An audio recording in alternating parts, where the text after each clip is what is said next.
Goldy Luck and the Three Pandas.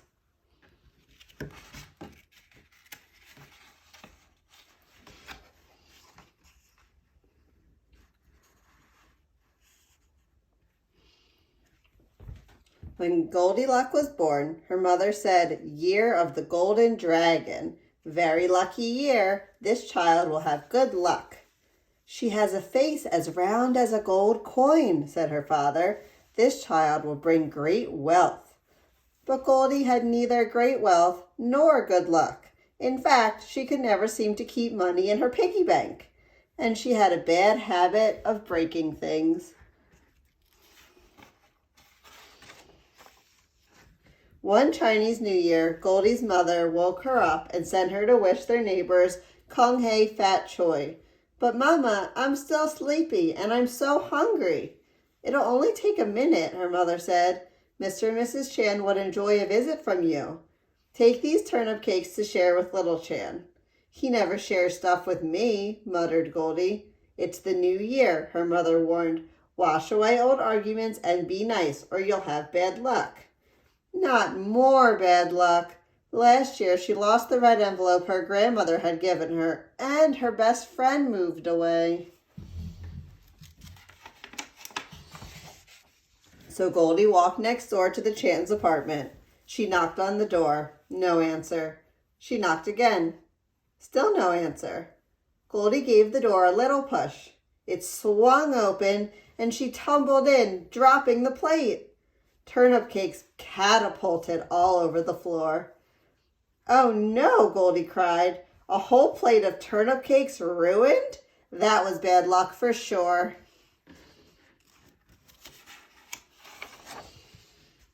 She wandered into the kitchen to find a broom. On the table were 3 steaming bowls of congee, a ceramic bowl, a wooden bowl, and a plastic bowl. Her tummy grumbled. Surely nobody would mind if she had one little bite of rice porridge. She sampled the congee from the ceramic bowl. Ugh, too watery. She tasted the congee from the wooden bowl. Yuck, too thick and clumpy. Then she slurped some congee from the plastic bowl. Just right. Before she knew it, she had eaten it all up. All that congee made Goldy even sleepier than she already was. Maybe she could just rest a bit and wait for the Chans. She walked into the living room and saw 3 chairs. She plunked down on Mr. Chan's massage chair. Something hard steamrollered up and down her back. "Ouch!" she cried, springing to her feet. "Too rough." Next, she plopped into Mrs. Chan's armchair and disappeared into the fluffy pillows. She felt like stuffing in a pork bun. "Oof," she mumbled, "too soft." Then she squeezed herself into little Chan's rocking chair. "Whee!" she shouted as she rocked back and forth.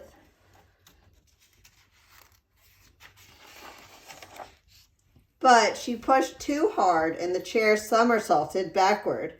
It hit the floor with a splintering crash. "Oh no," Goldy exclaimed. 7 years bad luck. Or was that a mirror? In either case, she was still so sleepy. She ambled into the bedroom to find a place to lie down. "Just for a few minutes," she reasoned.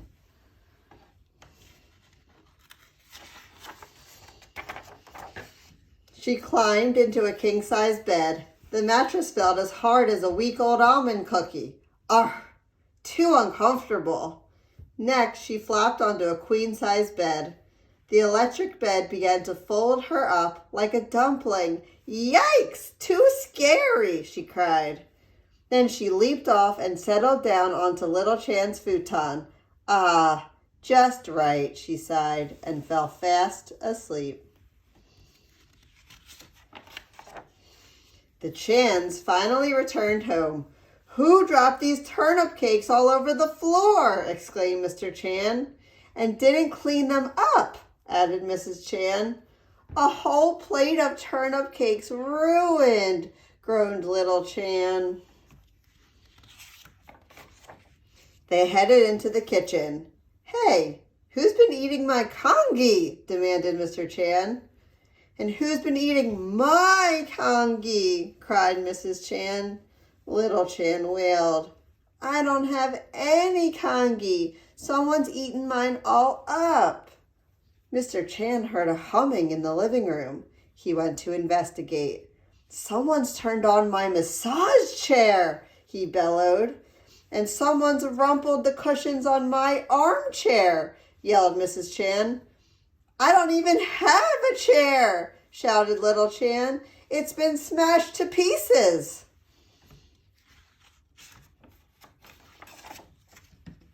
When the three Chans looked in the bedroom, Mr. Chan hollered, Someone's been sleeping in my bed.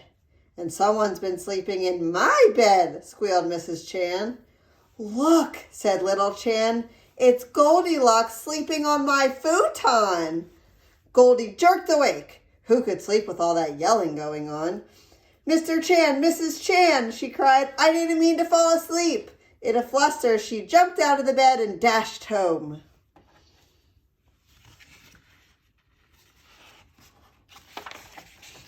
Her mother had set out congee for her breakfast.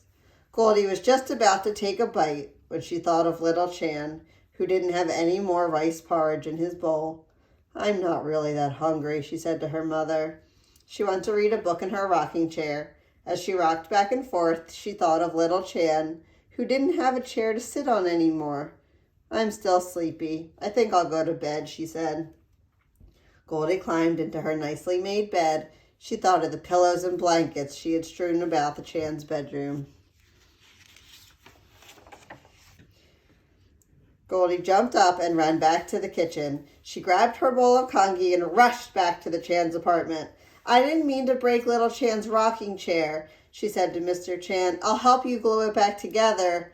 I'll fix the blankets I messed up, she said to Mrs. Chan, and make the beds. Goldie handed her bowl of congee to Little Chan. I'm sorry I ate all your rice porridge. Goldie handed her bowl of congee to Little Chan. I'm sorry I ate all your rice porridge, she said, and dropped all those turnip cakes. That's okay, Goldie, said Little Chan shyly. We were just about to make more. Would you like to help? So Goldie and Little Chan chopped, stirred, and steamed lots and lots of turnip cakes. Then they fried them up nice and crunchy for the New Year feast.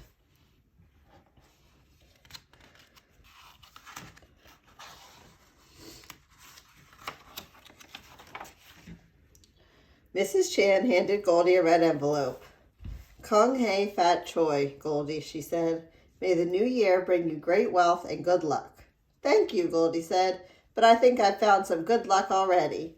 She smiled at Little Chan, and the two friends sat down together to eat a whole plate of turnip cakes.